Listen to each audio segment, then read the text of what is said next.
I walked in on my brother proposing to his girlfriend with my grandmother's ring. The one she gave me when I was 15. I asked him where he got it. He smiled and said, "You left it sitting around. You were never going to use it." My mother said, "You're single. He's starting a family." I didn't even make it to the wedding. For years later, that ring showed up in a package on my birthday, with a note that said, "She left me. I don't deserve this. But you did." After the package showed up, I just sat there on my kitchen floor, the ring in my hand, the note in the other. I didn't cry. I didn't get angry. I just stared. It felt heavy. Not just the ring. The whole damn situation. I'd spent 4 years trying to pretend like it didn't matter. Like I didn't care. Like it wasn't a betrayal that cut deeper than any breakup I ever had. But when I read that note, "She left me. I don't deserve this. But you did." Something shifted. He didn't apologize. He didn't say sorry for taking something that wasn't his. He just gave it back like that fixed everything. Like he was doing me a favor. I slid the ring back into its box. The same one Grandma gave me. I had kept it, even after the ring was gone. I couldn't throw it out. Then I stood up and made a decision. I wasn't going to let it go anymore. It started small. I reached out to my Aunt Robin. She was Grandma's sister. Lived out in Kerrville, still sharp as hell, loved her gossip. We hadn't talked in a couple years. I asked her if she remembered the ring. She laughed. "Oh honey, your grandmother fought your grandpa's side of the family to keep that ring for you. It was supposed to go to one of the cousins, but she told them, nope, it's going to her. She's the only one who gets it. That ring has history." That hit harder than I expected. I asked her if she'd be willing to help me document that. Maybe write something. She said yes. So we put it together. Photos of Grandma wearing it, the family history of the ring, even a letter from Aunt Robin detailing how it was passed down. Proof. In case I needed it. Then I called Kyle. He didn't answer the first time. Didn't answer the second time. Finally, on the third call, he picked up. He sounded tired. "Hello. What do you want?" he asked. "Let's meet." Long pause. Then, "Why?" "You know why. We met at a coffee shop near the lake." He looked like crap. Unshaven. Worn out. His eyes were sunken in like he hadn't slept for days. He sat across from me, didn't even say hi. I pulled the ring box out of my purse and set it on the table. "You had no right," I said. Calm. Cold. "No damn right to take this." He looked at it, then at me. "I know. That's all you've got?" He leaned back in his chair and rubbed his face. "She left me. Said I was selfish. Said I was fake. Said she only said yes because of the ring. That it made her feel like royalty. But she didn't love me. She loved the idea of being special." I stared at him. "You stole something that was sacred," I said. "And you used it to impress someone who didn't even care about you." He didn't argue. Just nodded. Then he said something that I didn't expect. "She slept with someone else." Silence. "Couple times," he added. "Guy from her office. I found out when our kid was 2. Kid's mine, but that didn't stop her from walking out. Said I wasn't enough." I took a deep breath.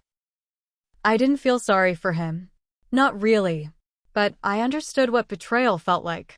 He did now too. "You know what really gets me?" I said.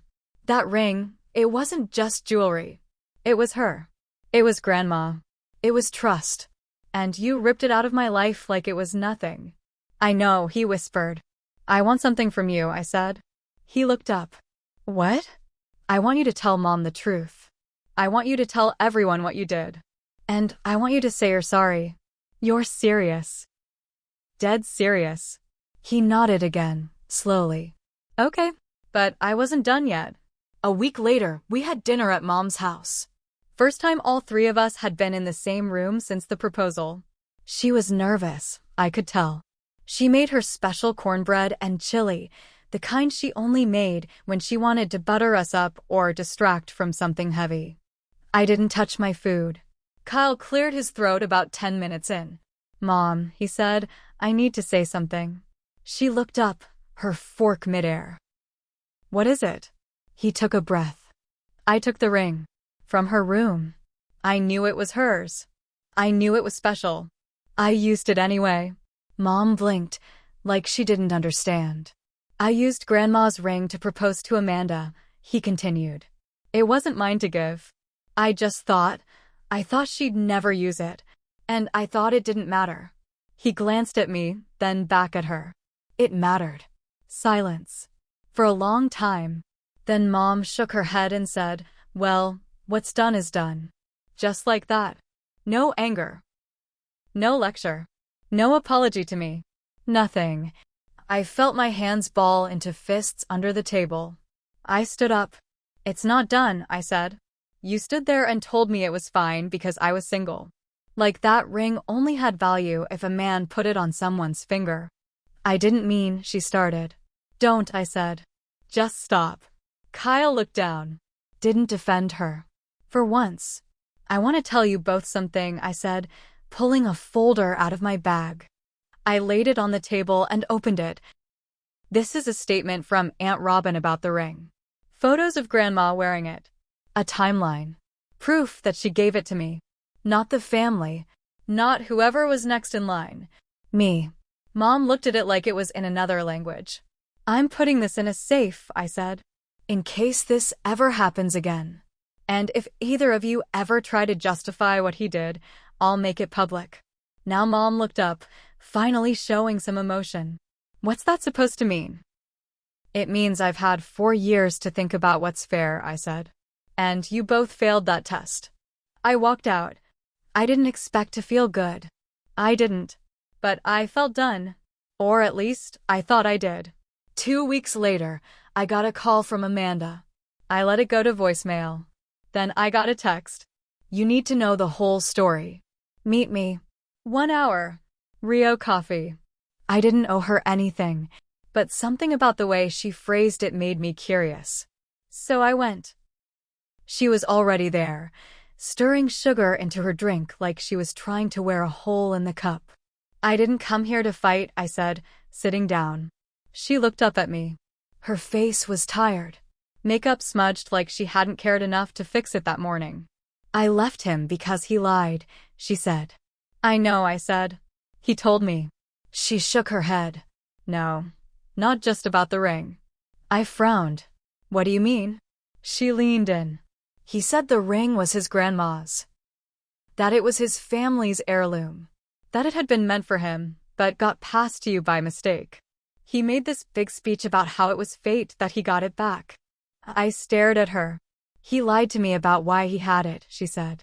And when I found out, when I saw your post, the photos of your grandma, I realized the whole engagement was built on a lie. That ring was the reason I said yes. It made everything feel important. Like we had history. And it turns out we didn't. I felt cold. Numb. You saw my post? I asked. She nodded. You posted about the ring, right? A few days ago. I read it. I didn't post anything. Now she looked confused. It was on Facebook. A whole write-up with photos. Said the ring was stolen. Said it was given to you by your grandmother before she died. I took out my phone. No post. No message. Nothing. Then a thought hit me. Kyle posted it. And now I knew why. He was trying to cover his own ass. Trying to make it right without actually facing what he did. But Amanda didn't know that part. Not yet. And neither did Mom. After Amanda told me about the post, I scrolled through Facebook like a madwoman, trying to find it. Nothing on my page. Nothing on Kyle's either. His profile had gone dark. Deactivated or maybe blocked. Amanda pulled out her phone and scrolled through her saved screenshots. She found it. There it was, a long Facebook post with the title, The Truth About the Ring. A mistake I need to fix. The post was written under Kyle's name. It started off dramatic. When I was younger, my grandmother gave a family ring to my sister by mistake. It was supposed to stay with the first male heir, but I stayed quiet at the time. Years later, when I found it tucked away in a box, I believed fate had given it back. I used it to propose, thinking I was honoring our family. Then it turned into a poor attempt at redemption. I didn't understand then what that ring truly meant to her. I took something that wasn't mine. And for that, I owe her a public apology. At the end, he posted the same photos I had shared with Aunt Robin, my photos with no credit. Amanda scrolled to the bottom. Comments are turned off, she said. And now it's gone. He had tried to rewrite the story before it exploded, before anyone could call him out, before anyone asked him why he suddenly remembered to care. Amanda sipped her drink. I thought you should know. I feel stupid. I nodded slowly. You weren't the only one played. Then she looked up and said something that shifted everything. He told me you gave it to him. My chest went tight. What? He said you handed it over. That you said something like, I'm not using it, might as well go to someone who is. I froze. She looked down, ashamed. I should have asked you, she whispered. But I wanted to believe it was true. That we were special. He didn't just steal the ring. He wrote a whole alternate version of our lives. And now he was trying to erase what he did by making it look like a misunderstanding. That night, I called Aunt Robin. I need you to back me up, I said. Publicly. You okay, sugar? She asked. I'm going to be. But I'm not letting him rewrite what happened. We drafted a letter together. Straight to the point. Names included. Then I sent it to the local paper's opinion column. It was small-town drama, but in a town like ours, this stuff mattered. Especially when it came from someone like Aunt Robin, people listened to her. The letter ran 2 days later. When family betrayal is hidden behind polite lies, it didn't name Kyle directly. But everyone knew. It mentioned the ring. The lie. The legacy. It was brutal, but honest. Within a day, people started talking. Old friends reached out. Even an old teacher messaged me. Always knew you were the real one in that family. Then Mom called. I didn't answer. Then she left a voicemail. You didn't have to humiliate him like that. Not he shouldn't have lied. Not he hurt you. Just I humiliated him. It was like we were back to square one. So I drove to her house.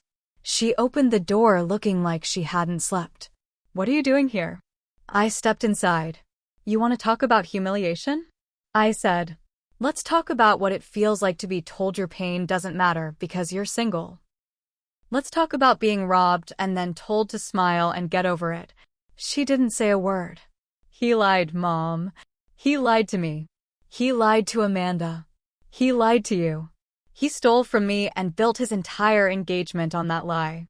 And then he tried to make himself the victim. She sat down hard on the couch. You want to be mad at someone? I said.